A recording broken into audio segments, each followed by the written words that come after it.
Thank you. Okay. They said we just get started. I need a no opening statement. No, Coach, you don't have to do an opening statement. Yeah, I know. Yeah. Go ahead, guys. You told me. Coach, I'm waiting. Have you seen this defense evolve over the season in general, from week one to some speed bumps, but now really rolling at the right time?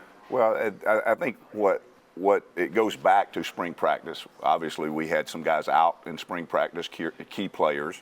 Fall camp also. So repetition in terms of that in the early part of the season, and just the matriculation of reps on the grass, playing together. I think the development of the front, the defensive line, through that growth process has been a huge jump. Playing really physical, really strong, good technique up front. Obviously, with Braz and Dallas on the edge, we can get pressure off the edge.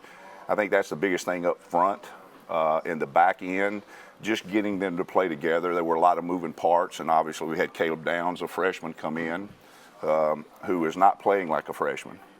And so that, then the other part of it was Deontay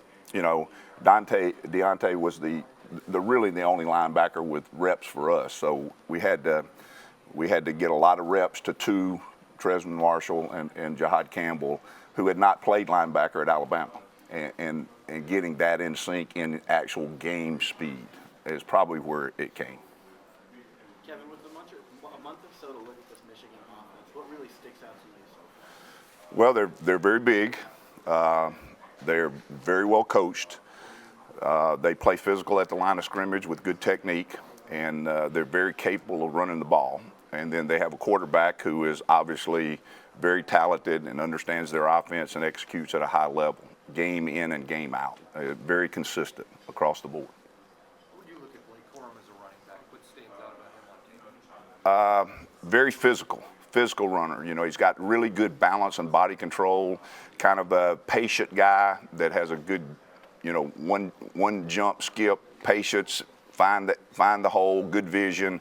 And then when he runs through the hole, you're not going to arm tackle him. I mean, he's a very, very strong lower body guy. So you got to wrap it up, and you got to get more hats to the ball than he can run through. Kevin, you've been with Nick at several stages of his career and time at Alabama. How have you seen him change in terms of coaching style, and have you noticed any differences this year? That's a good question. I have been with him 3 times. I've known him since 1985, so we go way back. Really, to be honest with you, in terms of any difference in him, I can't tell any difference at all. But obviously, the defense has evolved from 07 to now, the hurry-up offense, the spread, all those kind of things. And he's the best that's ever done it at taking and adjusting defenses. He's very, very good at it. So I don't think it's so much that he's changed. Obviously, there are probably some little nuances in terms of the way he manages the team, but he's always managed every team different. He always says, coaches always say, coach speak, every team's different. He's really good at adjusting to that, always has been.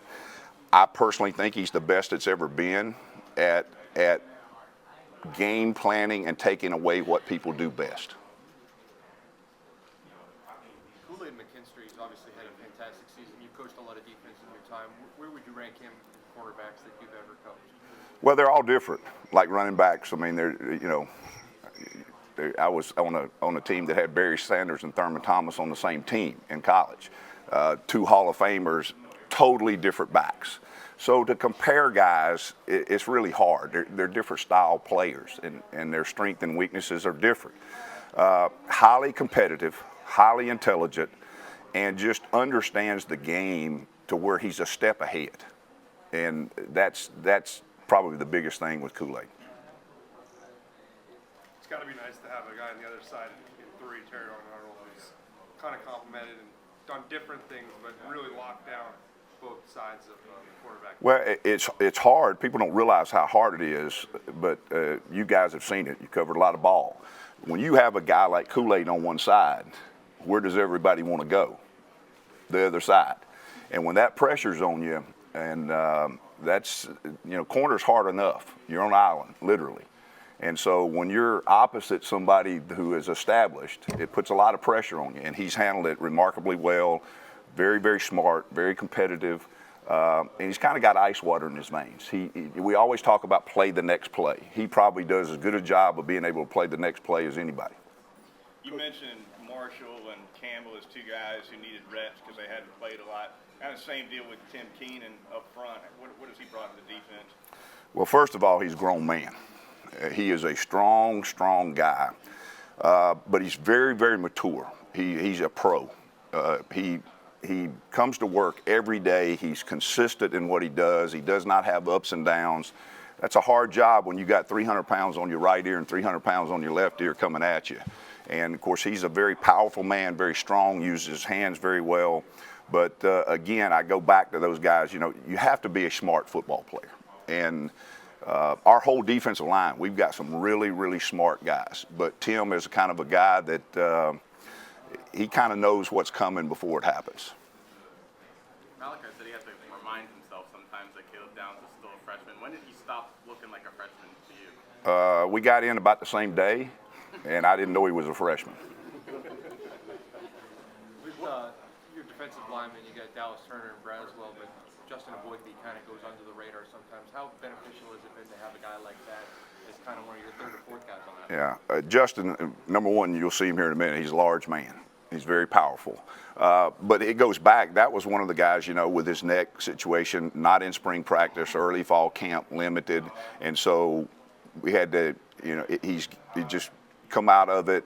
He's healthy. He feels good. And he's just improved every week. He is a very serious person, very serious about what he does. And so he is a force. I know the job's not finished right now, but how proud of you are of this defense? I mean, think about the teams we faced: Texas, Steve Sarkisian, Lane Kiffin, Tennessee, LSU, Georgia, and this defense has responded well in several of those matchups. Well, I think this group of guys, they're very competitive. They're extremely competitive. They are extremely coachable. This group is extremely coachable, and they work very, very hard at understanding what we're doing, but understanding what the opponent is doing too. We've just got, I go back to this, I've said it several times, very impressed with the competitive spirit of the guys, but also their football intelligence. These guys, they're easy to coach. Kevin, it seems like Jim Harbaugh always preps a trick play or two for big games. How do you go about kind of trying to predict and prepare for something like that? For big games? A trick play for big games, for any game as well. Yeah, all games. Not correcting you, but you don't put on the film. That's part of their offense. And so it's all about eye control. You got to know your job. You got to do your job. You got to be very, very disciplined with your eyes, because they're going to have what we tag as gimmick plays. But in some offenses, gimmick plays, they pop up in certain occasions. They pop up when you least expect it. It's part of his offense. It appears it's in every game plan. So you rep them like you do anything else, but it still comes back to eye control. If you're looking at the right things, you won't run into something. Coach, what did your run defense learn from the Auburn game? Well, the Auburn game, obviously, we've been very good at run defense all year. That was a little bit uniquely different in that, they did some things different than was on tape, and we got it adjusted second half.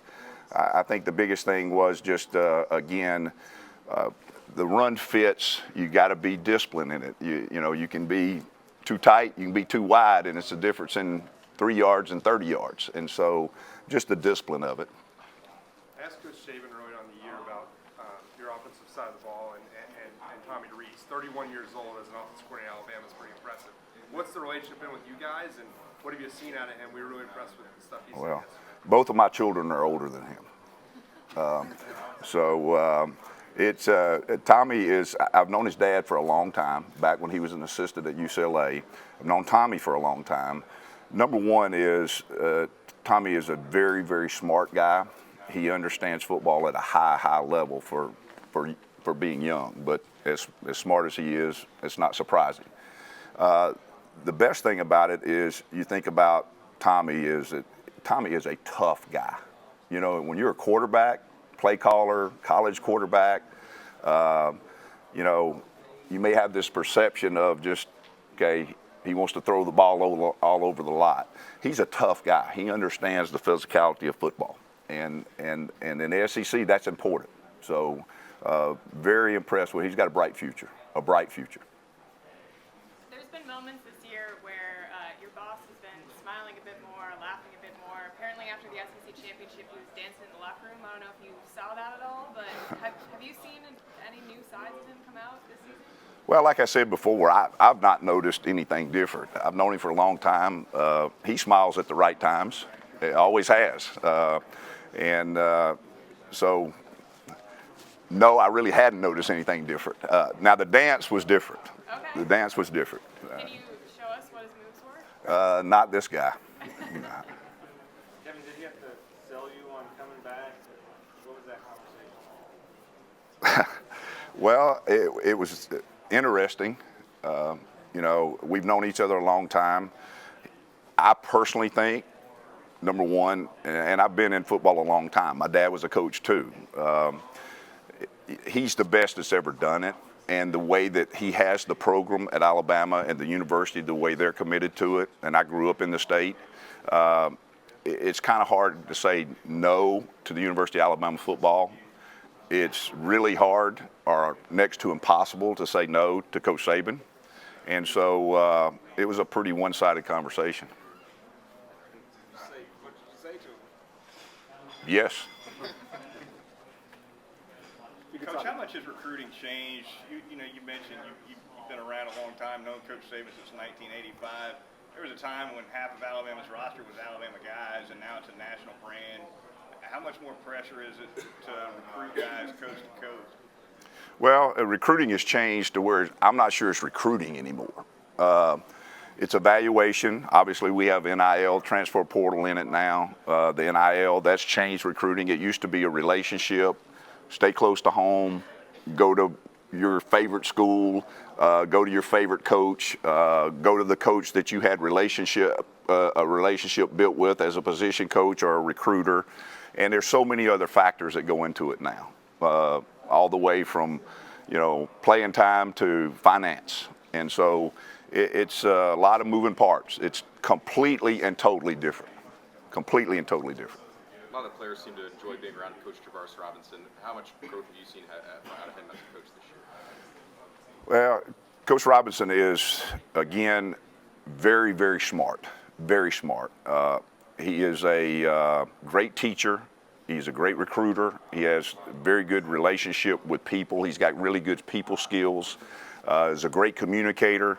He has a bright future. You know, I personally think, this is my personal opinion, I think in the very near future, he will be somebody's head coach and be very successful doing it. Kevin, I was hoping you can explain this. You said that it's way different now, recruiting, but at the same time, you said this is one of the most coachable teams that you've had. So, you know, how do you find, or how do you get to that place, I guess, when the relationships are maybe different in the beginning, but you still have to form this cohesive team? Well, I think it's basically, you got to get the right guys in the room. They got to be made of the right stuff, you know, and Coach does a great job in the evaluation process of getting players that fit what he wants to do. And so I think that's the biggest thing. I think that's one of the keys to his success through the years is the evaluation process, not just athleticism, but the other things, the intangibles, competitive spirit, football IQ, drive to be great, those kind of things. With the transfer portal, have you seen, have you had to change your recruiting approach at all in terms of guys who might be comfortable waiting a year or two and not immediately jumping in the portal if they don't play that first year? Well, that question is kind of like the ocean bottom, the ocean floor, continuously moving. It's always different. And, you know, having a player who used to wait behind an All-American first-round draft pick for a year or two and know that he was the heir apparent. In a lot of cases, those days are over now, and you just deal with it as it happens because you really don't have any control over it.